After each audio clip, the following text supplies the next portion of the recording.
Дорогие тельцы, для вас январь 2026 года начинается без резких событий.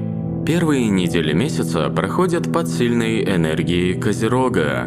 Солнце, Меркурий, Венера и Марс почти весь январь держат фокус на ответственности. Каждое решение имеет вес, и поэтому лучше не действовать на автомате. По своей природе вы умеете двигаться постепенно, но январь будет проверять, в верном ли направлении вы идете. Давайте посмотрим на общую картину месяца. С одной стороны, много земной энергии. Она дает ощущение устойчивости, но и усиливает давление. Надо быть серьезными и стараться не допускать ошибок. С другой, ретроградный Уран в вашем знаке, и это важный момент. Он показывает, что старые методы и способы продвижения больше не работают. Даже если внешне все выглядит нормально, внутри может нарастать ощущение, что что-то не так. А еще с ретроградным Юпитером в Раке мы получаем месяц, где желание безопасности сталкивается с реальностью. Хочется простоты, душевного комфорта и поддержки, но обстоятельства не спеша выталкивают вас из зоны комфорта. И именно поэтому январь оставляет больше вопросов, чем ответов. Давайте взглянем на финансовую сферу. Здесь январь не обещает резкого подъема, и важно сказать об этом сразу. Деньги в этом месяце показывают, где вы тратите силы не туда.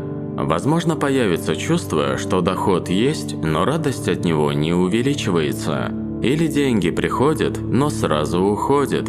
Появляется желание вернуться к старым источникам дохода или идеям. Уран в вашем знаке говорит, финансовая модель, которая работала раньше, больше не гарантирует спокойствие.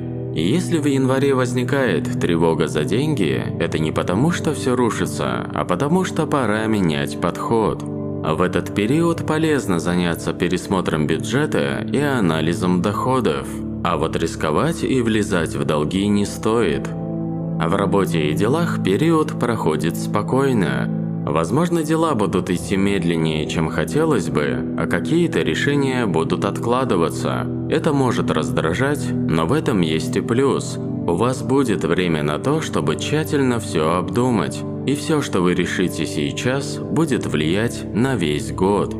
Займитесь планированием, закрывайте старые задачи, наводите порядок в рабочих вопросах. Главное, не требуйте от себя и других немедленных результатов. В личной жизни тоже может быть непросто. Если отношения устойчивые, месяц поможет понять, на чем они держатся на самом деле. А если имеется напряжение, оно проявится не скандалами, а холодом и молчанием. В этом месяце важно не давить и не требовать доказательств. К середине января у тельцов начинает меняться внутреннее состояние. Если в первые дни месяца было непонятно, куда идти, то ближе к 18 числу появляются первые прояснения. И ключевое событие здесь – это новолуние в Козероге. Козерог – знак последствий. Все, что начинается под этой энергией, развивается медленно, но надолго.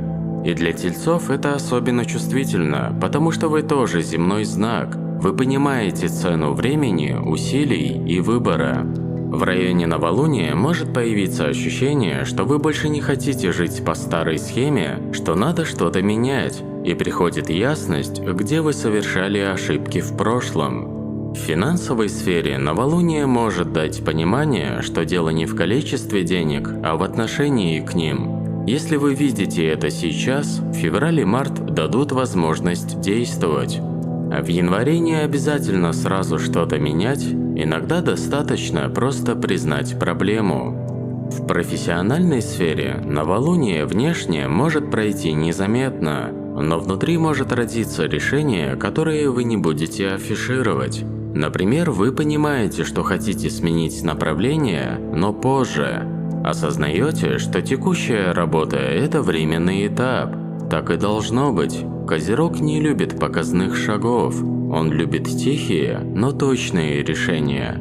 Очень важно в этот период не сравнивать себя с другими, что у кого-то январь – это большой старт, а у вас – определение курса. вы идете своим путем. Отдельно стоит поговорить о Хироне.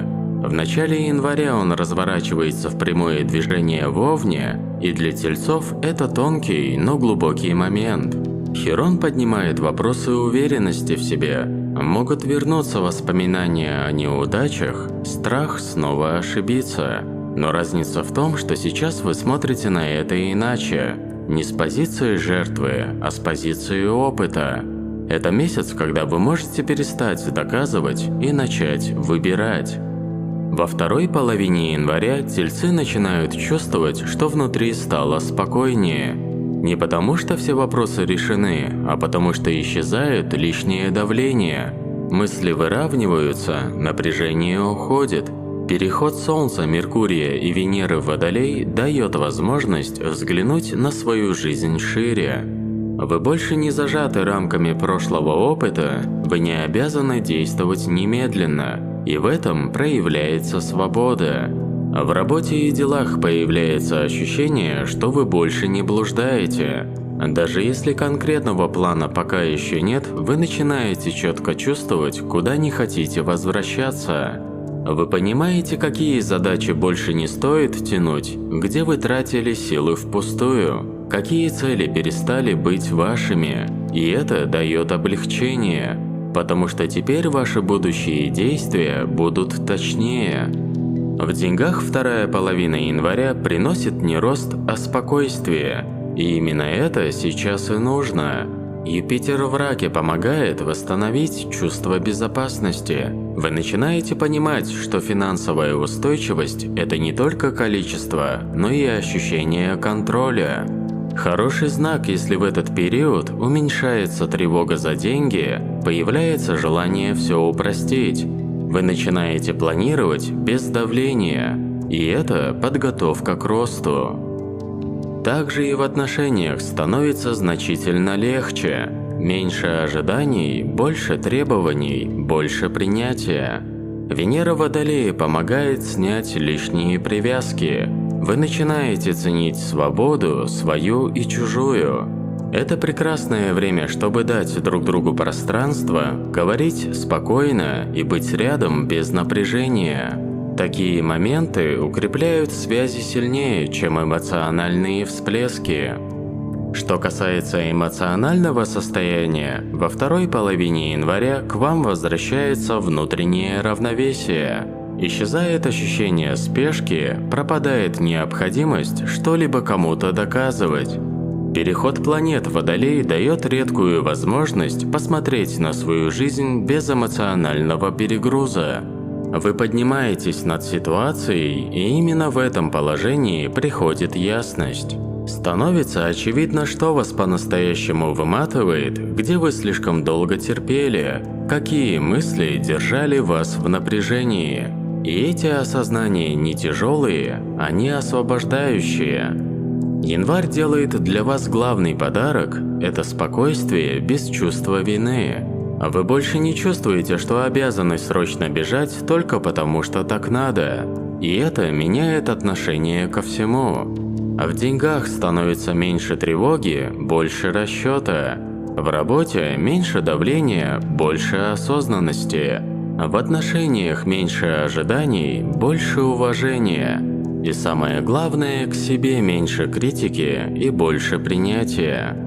Вы продолжаете свой путь без надрыва, без постоянного контроля и без страха, что если остановиться, все рухнет. Для Тельца январь 2026 года – это месяц, который ничего не отнимает, но многое расставляет по местам. И если вы прожили январь спокойно, значит, вы сделали все правильно. Дорогие друзья, если прогноз вам понравился и принес пользу, поставьте лайк и подпишитесь на Астроквазар.